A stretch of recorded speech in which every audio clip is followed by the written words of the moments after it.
Thank you so much. I really appreciate the opportunity to be here today. Just to say a few words and thank this group for the support that our police department has enjoyed over the years. And on behalf of Chief Deborah Black, who was mentioned earlier, could not be here today, I just want to say thank you to Sherry for organizing this event. Today is a special day, and your officers that are here very much appreciate the support and the encouragement that groups such as this offer to us on a regular basis. My name is Amy Bonney, and I was born here in Prescott, which I'm told is pretty unique. And my husband Brandon and I are very fortunate to be raising our daughter, whose name is Reagan. I know that's not lost on this group. Here in this beautiful community. And I feel very fortunate to work with an amazing group of men and women every single day who have this community's best interests at heart. And because this week is National Police Week and today is National Law Enforcement Officers Memorial Day, I just wanted to open with just a few brief remarks. And because your organization also supports the core of our democracy, I wanted to speak to you just briefly and use a quote from Plato's The Republic. Thousands of years ago, before policing was a profession and was established, it didn't even have a name. In Plato's vision of our perfect society, it was a republic that honors the core of our democracy as you do today. And the greatest amount of power was given to those who called the guardians. Only those with the most impeccable character would be chosen to bear the responsibility of protecting this democracy. These guardians would love the community more than anything else and never act in any way to harm it. They would be entrusted to preserve its ideals, the sanctity of human dignity and life itself. And in the words of Plato, it does not matter if the cobblers and the masons fail to do their jobs well, but if the guardians fail, the democracy will crumble. And so today, all of you are considered guardians of that democracy, and we applaud the effort that you have put forth in maintaining that. And we thank you for the honor of having us join you here today as well. And so now it's my very distinct pleasure to introduce the next speaker. Sheriff Scott Masher is a dear friend of mine, and it's been my pleasure to work and grow alongside of him for the 19 years of my career. Sheriff Masher is a 30-year veteran of the Yavapai County Sheriff's Office and has worked in virtually all communities of Yavapai County. He's directly responsible for improving the state of readiness of our entire county and the Sheriff's Office. Sheriff Masher has an Administration of Justice degree and also graduated from the Federal Bureau of Investigation National Academy and the Arizona Law Enforcement Training Academy. And it is my distinct pleasure to welcome Sheriff Masher to the stage as well.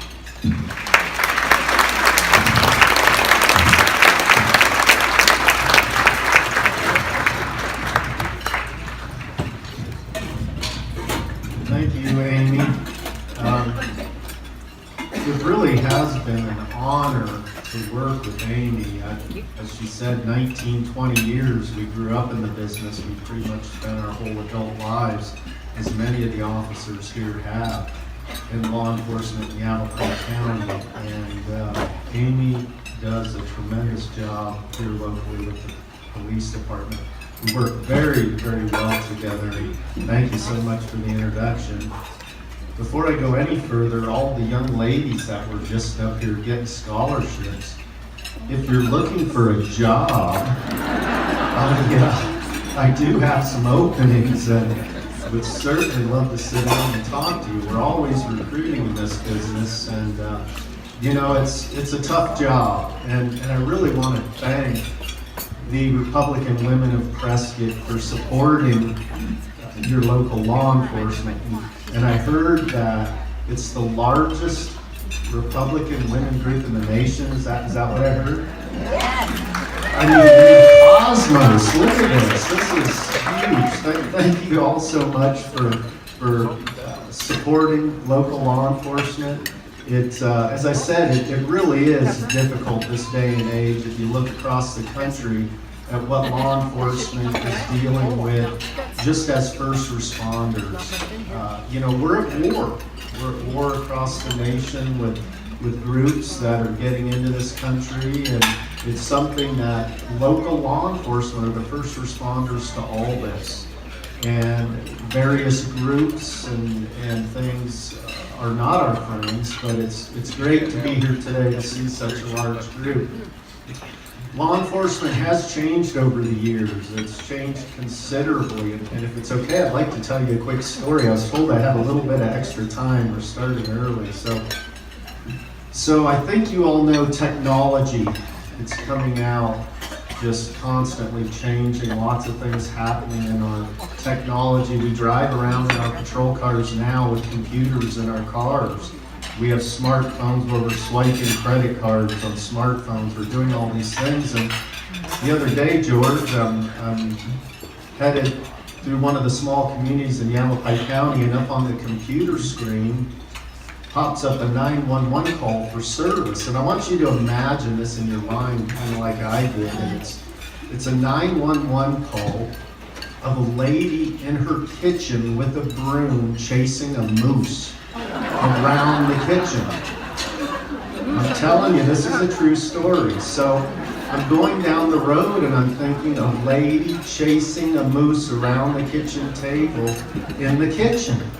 Well, I happened to be fairly close, and I thought, I've got to go see this. You see everything in law enforcement. So I head over to the residence. As I'm getting there, the deputy's coming out the door, and I get up and I go up and I said, I've got to see this. A moose chasing a lady around the kitchen. And she goes, no, Sheriff, it was a mouse. So these computers, they automatically correct from a mouse to a moose, and I'm imagining her with a broom chasing a moose when it was actually a mouse. And so technology's true story. Technology's changed a lot, and I thought that was kind of a cool story to tell y'all. But today, we're really here because of your support, because it really is a dangerous job, or it can be. We try to keep a sense of humor, but it can be hazardous at times, and I think we saw that a year or two ago here. You guys have all heard me talk about how important volunteers are in our community. And at the sheriff's office, there are so many things that we would not be able to do without volunteers. And we have about 300 of them that we keep trained to respond, whether it's search and rescue, to help us with house watches when you're on vacation. A ton of training goes into this, and we just couldn't function without them. And so here a year or so ago, we had one of our volunteers shot and wounded. And he wants to tell you a little bit about that tonight, because, you know, even though we deal with folks for the majority of the time in non-hazardous threatening situations, this is just something that can happen, and it can happen to anyone at any time. And I also wanted to thank those agencies that were here with Prescott Valley, DPS, and the other agencies, because they all came together and responded that night to that situation. I mean, it was a real deal situation where we knew it was coming with this group, the violence, the threats from these people, and it came to be. But equally as important, I wanted to acknowledge and thank Stephen Edgar's wife, Marie, who stands by him for what he does, and for all the wives of the law enforcement that are here. It's a difficult job when you work Christmas, you work Easter, you work your kids' birthdays and things like that. And so for the families, I also want to thank all of them for their support as well for law enforcement. Thank you. I first met Stephen, I think we were at the airport, or at one of the functions. Stephen, not only is he a volunteer for us, an armed volunteer in uniform, but he's also a pilot. And I met him at one of the community functions, and we got to talking about flying and airplanes and things. But he's had quite the interesting career and life, and he's also a veteran. Sir, thank you for you and all of you veterans here for your service. But Stephen served in the military. He's been an entrepreneur in businesses. He's a retired commercial pilot, as is his wife. They've settled here in Prescott, and he decided he wanted to do community service. And with that, he became one of our volunteers, trained to carry a firearm and to drive one of our marked units, and to provide the eyes and ears and visual protection in our neighborhoods and communities. And he does a fantastic job for us in one of the outlying rural areas that we call the High Line. The High Line is the northern part of our boundary up toward Ashfork and Seligman. And without taking too much of the story, I'll introduce you all to Stephen Edgar. Stephen, come on up. He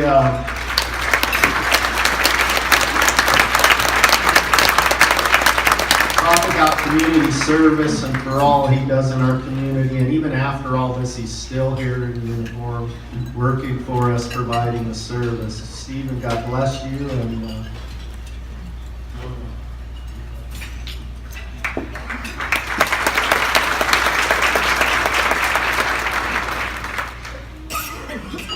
thank you, Sheriff Manager, and thank the Republican Women of Prescott for allowing me to come and give my talk about the incident of July 9th, 2015, when I was ambushed by two individuals shooting high-powered rifles. It took me a while to try to figure out how to work into this talk, because I tried to put it behind me, but preparing for this talk, it made me think about what I really went through and the decisions that I made. I've been a member of the Volunteers in Protection since April of 2014, and I've really enjoyed doing this work, assisting the deputies up in the Highline area. We bring our own personal talents to this group and to all of the people in Yavapai County.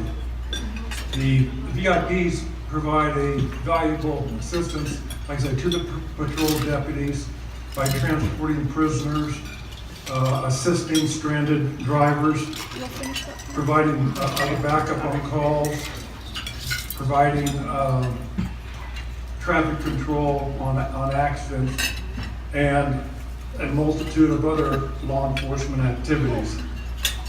Most of the VIPs come with a variety of backgrounds. Mine, as the Sheriff Masher said, I've been a military officer, a corporate executive, airline pilot, and currently a small business owner. We enjoy doing this work because it gives us the opportunity to give back to our community and also to help keep our neighborhoods safe. And as Sheriff Masher said, I work up in the High Line, which is the area that's north of Drake on up to Ashfork, to east of Peach Springs on Route 66, the east and west county lines off of Interstate 40, north to the county line, south into the Juniper Mountains. The two towns in the area are Ashfork and Seligman. And some of the large ranches up in the area are the Juniper Wood Ranch, Westwood Ranch, Bridge Canyon, Hyde Park, and Sierra Verde. I've enjoyed doing this job. I donated approximately 100 to 120 hours per month because I believed in what I was doing and I really enjoyed the work. I was trying to figure out how I was going to do this talk. A lot of information I did not know during the incident, so I would write it, rewrite it, throw it away, start over again. And it basically ended up that I would like to talk about it in two different parts.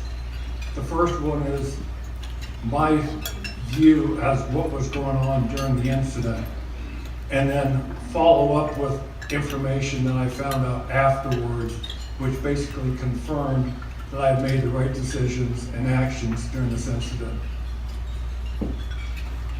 On July 9th, 2015, I started my shift in the Juniper Wood Ranch where I live. And it started about 4 o'clock in the afternoon, which is my usual time. And that's about the only thing that is normal or usual for what we do. Other than that, you have no idea what's going to happen during your shift. I was planning on doing some house security checks and then meeting up with the on-duty deputy in the evening. So I just finished the first house check and was going to the second one, driving north on Bullock Road, when I had a quad pass me at a high rate of speed. I decided to follow the quad and try to find out where he was from and gather information, pass it on to the deputy, and then we could decide or figure out who the person was and maybe make contact with them later. But because of his high speed, I lost track of him, and then because we had a light rain the night before, I started following his tracks. So I followed him for about a mile or so, and it took me to what I consider a strange looking structure for the Juniper Wood Ranch area. It wasn't a typical ranch house, but it looked, I guess in the bottom line, pretty much like a fortress. I immediately put in the coordinates of my location into the GPS and saved them. And then got out and started trying to gather more information about the structure or the property so I could get with the deputy and then we could try to figure out whose property it was. As I went to the back of my vehicle and opened up the back hatch, I had a binder in there that fell out, and of course papers went everywhere. So needless to say, I wasn't too happy about that, so I started picking up all the papers and throwing them into the back seat of the vehicle. I gathered most of them, but I noticed that there were about 2 or 3 that had blown another 20, 25 yards away from the vehicle, which would put it closer to the building itself. I started to go pick up these papers, but something told me, don't. Let them go, they're not worth it. So for once in my life, I listened. And so I turned around and walked back toward my vehicle. And then I turned around, take another look at the building to see if I could see anybody moving around, because I never did see anybody. And that's when I heard a strange noise and felt something slam into my left hip. And of course my first reaction was, what the? And then I looked down, saw that my magazine pouch was all mangled, and I realized what had happened, that I'd been shot. Immediately I went down behind a rock pile and used that for cover while there were additional shots being fired. And then there was a slight lull in the shooting, and then I decided at that time to move and make a run to get behind my vehicle for additional cover. And at that time, there were no more shots being fired, so I didn't make it into the back of the vehicle, and was going to call dispatch at the time, but noticed that I couldn't find my portable radio. So I figured I must have dropped it when I went down behind the rock pile. So once again, at that time, there were still no more additional shots being fired. So I decided to try the vehicle at enough angle to the structure that it gave me enough protection to make the run along the driver's side and get into the vehicle. So when I opened the door, I noticed right away that there were bullet fragments on my seat, and that there was a bullet hole on the right side windshield post.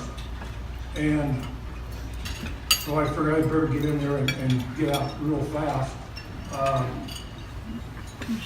Fortunately, which we always do, which is a matter of split seconds, we keep the engines running on the vehicles when we get out of it. So all I had to do was really put it in reverse and back out and then head back the way that I had come. And at that time, as soon as I started moving forward, there were multiple shots from a semi-automatic rifle few of the rounds did hit the left side of the vehicle, but I kept driving, trying to get as much distance between myself and the shooters. So when I figured that I had gotten far enough away from the structure, I stopped behind a couple trees, and so I could get out and evaluate my situation. And that's when I noticed that my seat was covered with blood, and it dawned on me that I'd been hit with the first round. But of course, the strange thing about it, I didn't feel any pain, so I didn't know that I had been hit. So immediately I called dispatch and told them that I had a 999 emergency, that I had been shot. 999 emergency is officer needs immediate assistance. And at that time, I gave what information I could, where I was, and fortunately I had the GPS coordinates. Because being out there on the ranch, most roads have no names, no street signs. A lot of times it's just two ruts going through a field. So a GPS is really the only way to identify exactly where you are. So I have the actual audio of the radio transmissions of that incident from the time that I called in. The tape is 57 minutes long, which actually encompasses 9 hours of the incident. But I'm only going to play a small portion from the time that I called into dispatch to about the time that I was able to get out to Bullock and 89 to meet the medical personnel.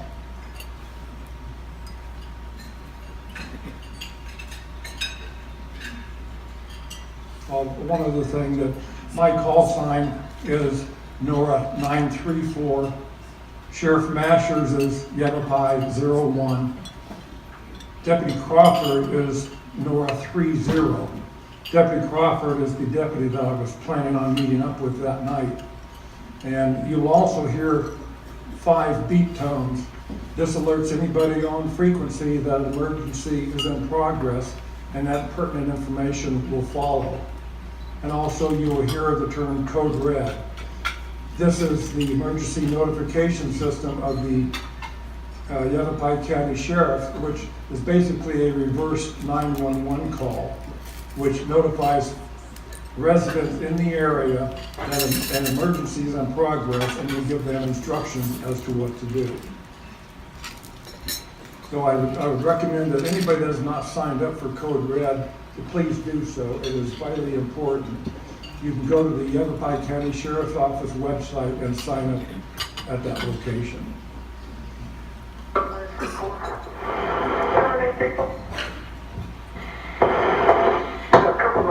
I've been shot in the head. I just give you the coordinates.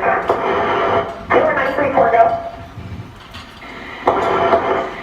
35 degrees, 11 seconds, 48 point, correction, 11 minutes, 48.9 seconds. West 112 degrees, 33 minutes, 04.8 seconds. 10-4, sir, are you in your vehicle? I was able to get away from the location that they were shooting. What's your closest city? Say again, please. So what is your closest city? I need your city, sir. K21, please. What's there? Northern Area Command, I have a 999 for Nora 934. He is shot. I have the coordinates on the CAD line. Again, Nora 934 has been shot. Copy, I think we're good. Nora 3010, we're going to get you direction. 137 and Nora 25 are en route for outer loop. Nora 3710. 539. Nora 5310. Nora 117. Nora 5110. Nora 934, are you driving, sir? Again, please. Nora 934, are you driving away from the accident where this occurred? If I can drive out to the end of Channel Road and meet any other units that might be responding. Yeah, I can drive away and at the end of the cattle drive. 10-4, sir, where have you been shot so we can get medical advice? My left hip. Copy, shot in the left hip, driving up to Cattle Road. I'll be around the northern. 10-6, 9-5, do you know if cattle is in Woodman or Ashbrook or where? 9-5, it's going to be in Jennifer Woods Ranch. It's going to be on the bullet there on 89. Copy, thank you. I'll get this shot of vehicle to keep on call, please. North 3024. North 834, do you have a description on the vehicle involved? No vehicle is at a location.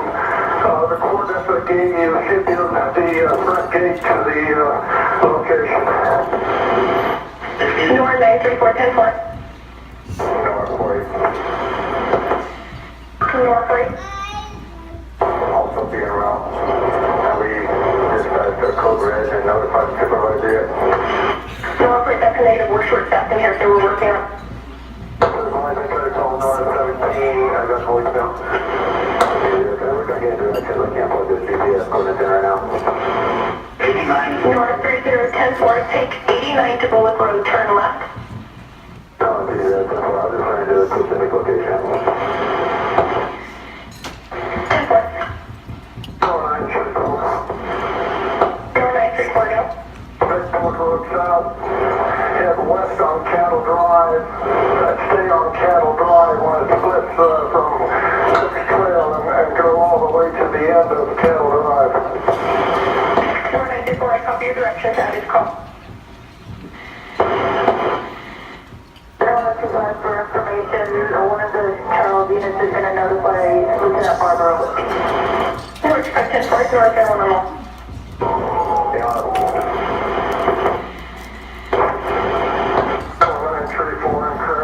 Eastbound on Cattle Drive, heading out toward Bullock.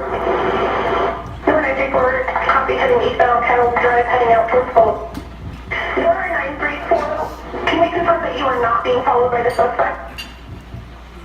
0934, at the first time I don't think so, but I did hear some others.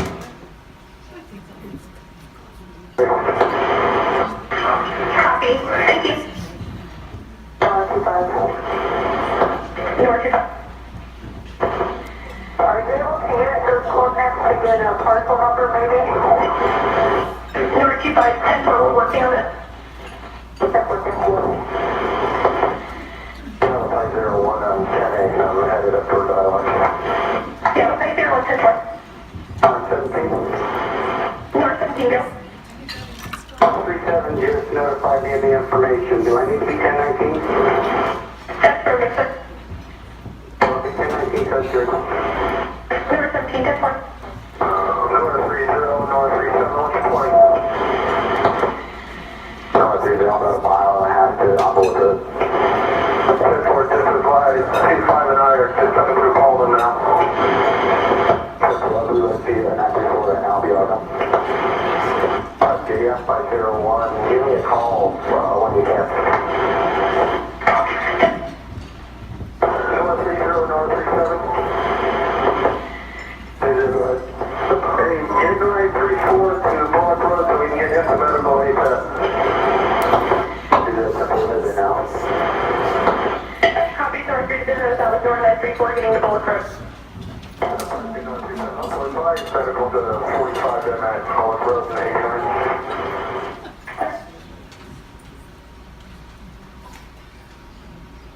As you can see, there's quite a bit of activity that goes on once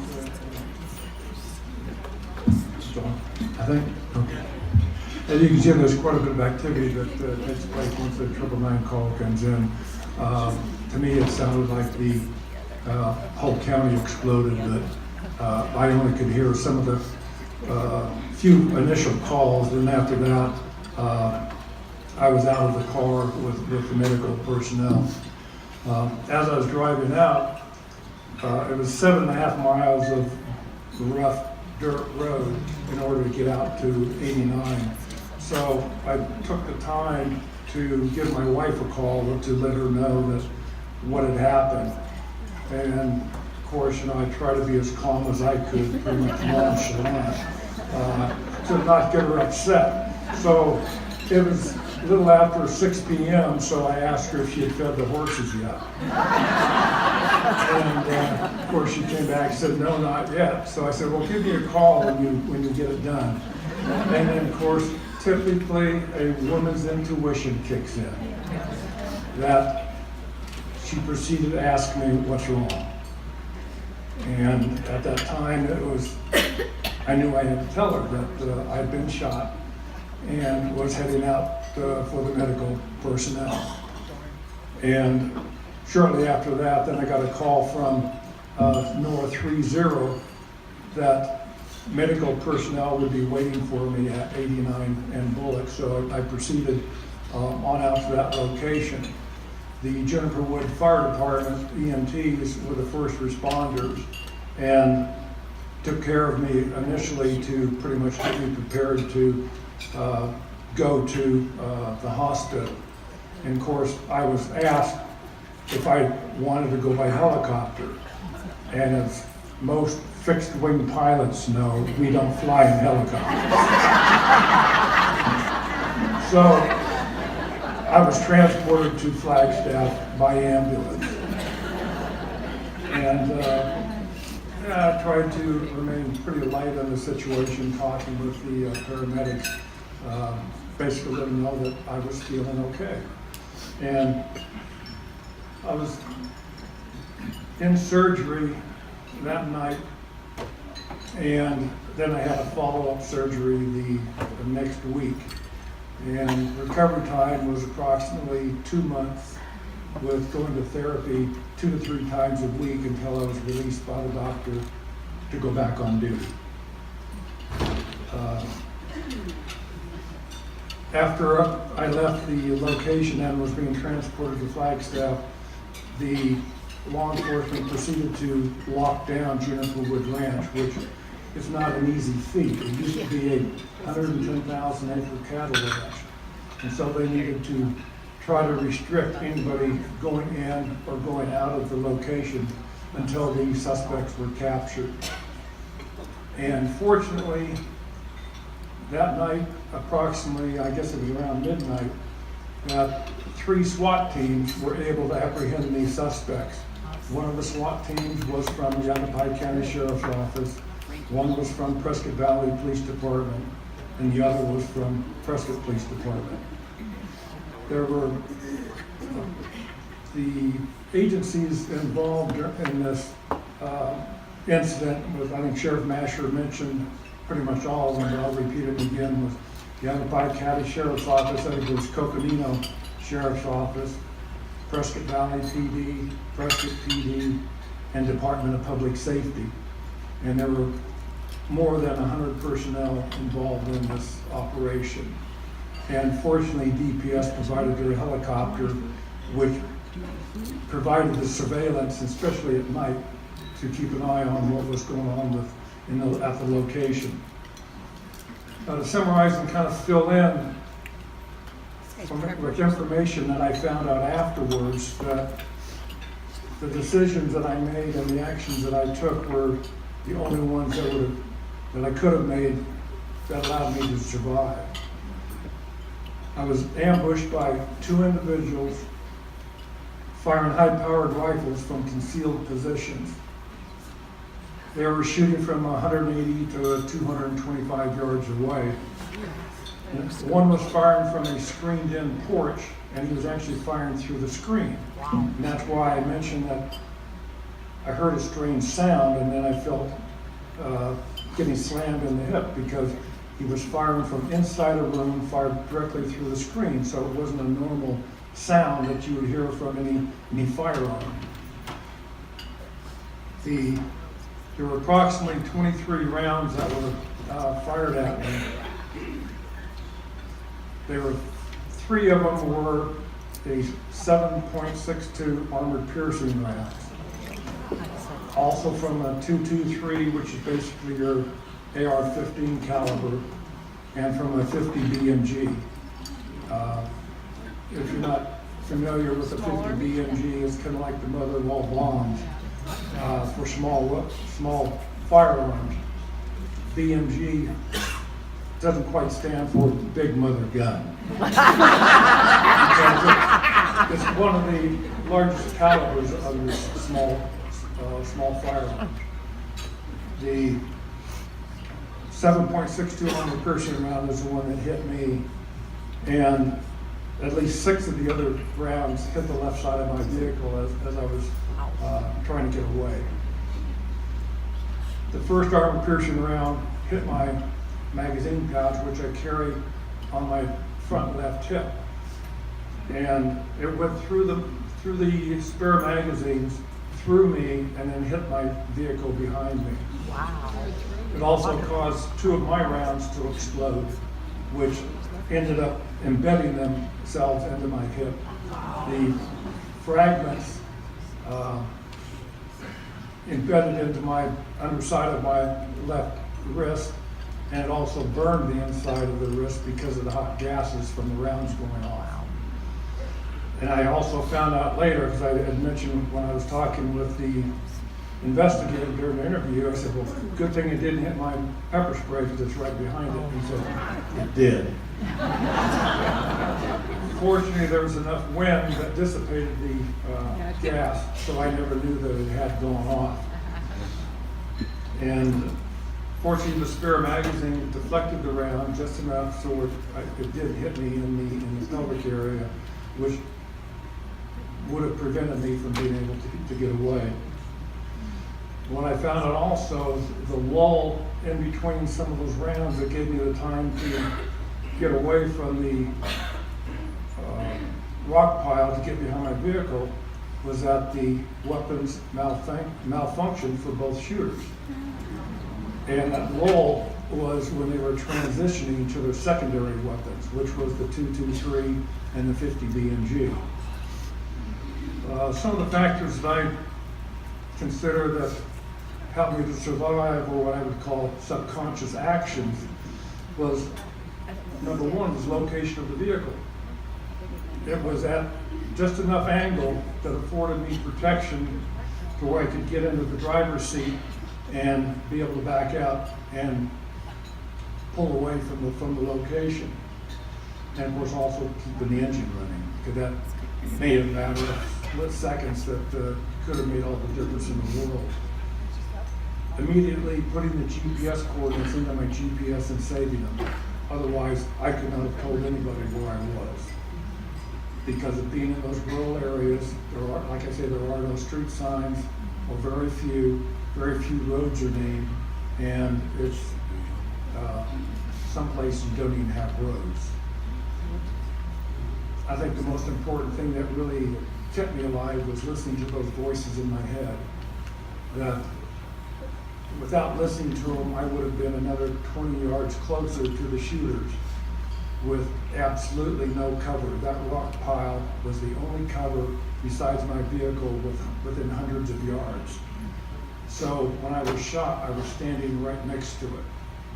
So it afforded me the ability to drop down behind it and not take any more rounds from the shooters.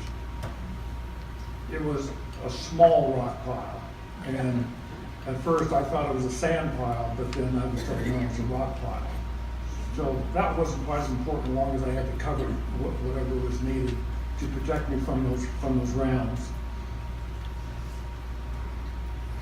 From the time that I was first hit and went down behind the rock pile, I knew I had to keep moving. So the quick reaction to fall behind the rock pile, and then within seconds decide to keep moving, not realizing that they had malfunctions and were moving to their secondary weapons. If I would have stayed there, the one shooter would have gotten to his 50 BMG, which would have totally destroyed the vehicle, and there would have been no way to escape. Because at 200 yards, a 50 BMG, that's no target at all. Professional snipers in the military have engaged targets at 1.5 miles with devastating results. So the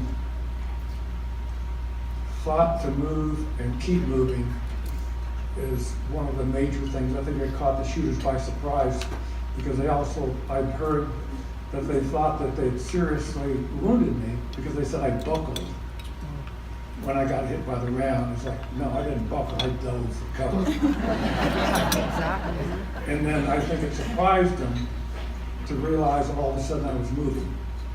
And the vehicle afforded me better cover, or a little bit more, and at least getting back to something I could, escape from the location.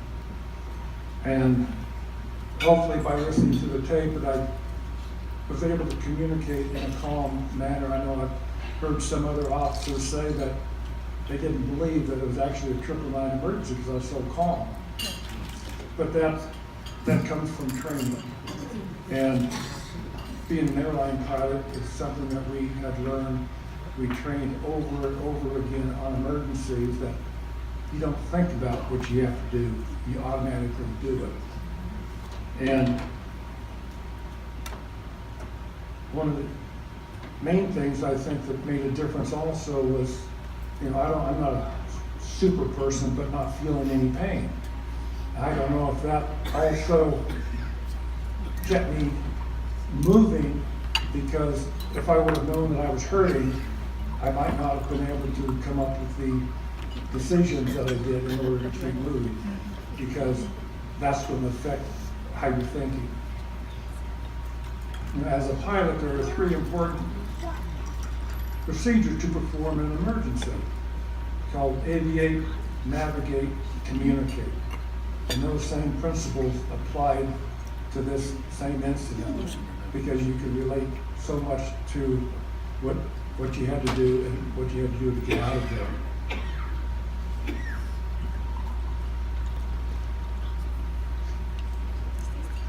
Of course, like I said, the vehicle performance, I was concerned that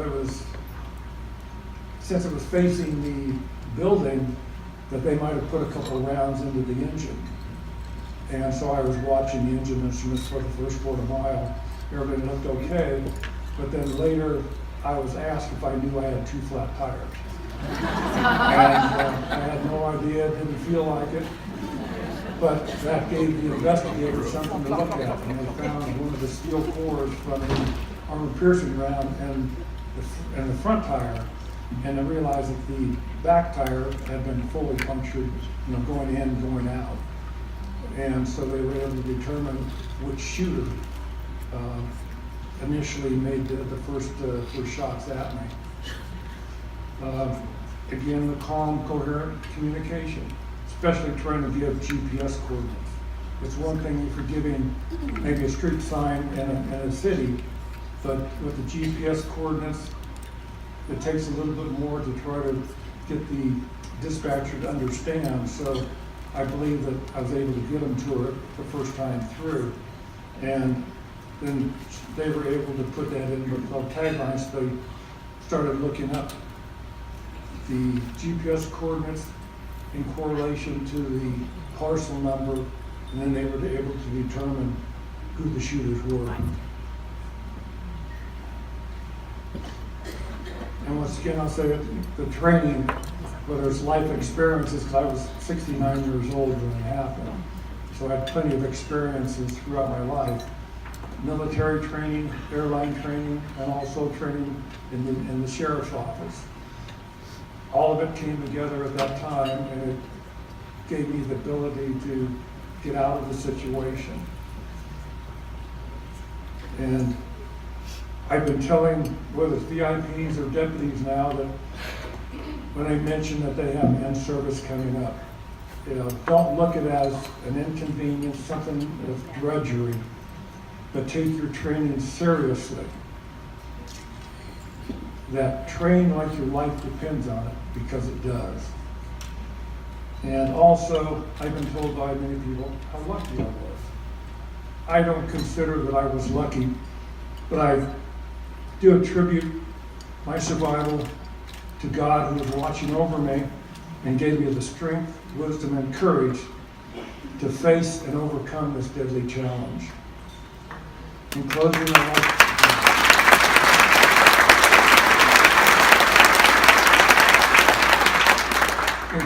I'd like to thank Sheriff Masher and the Yavapai County Sheriff's Office all the other law enforcement agencies that participated in the incident to bring it to a successful closure where there were no more injuries during the operation or at the conclusion of it. The great medical attention that I received from the first responders to the emergency room trauma team doctors, to the community support from the Community Action Network and the Juniper Wood Landowners Association. It was all great support, and I couldn't speak highly enough of everybody that supported it. I want to say to everybody here is be aware of your surroundings. Pay attention to those little voices in your head. If something doesn't look right or feel right, go with it. I'd rather be a little embarrassed than severely injured or dead.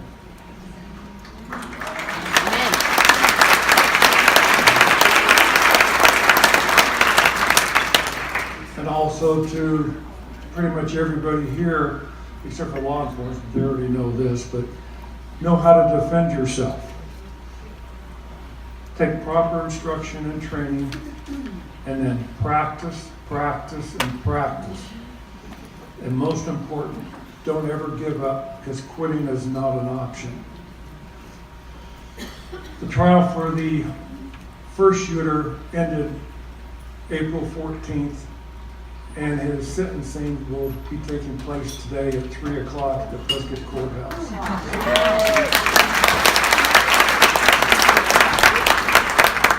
The trial will begin for the second shooter in October. And I'd like to end with this quote. Most military have probably heard it. I assume some of the other law enforcement have heard it.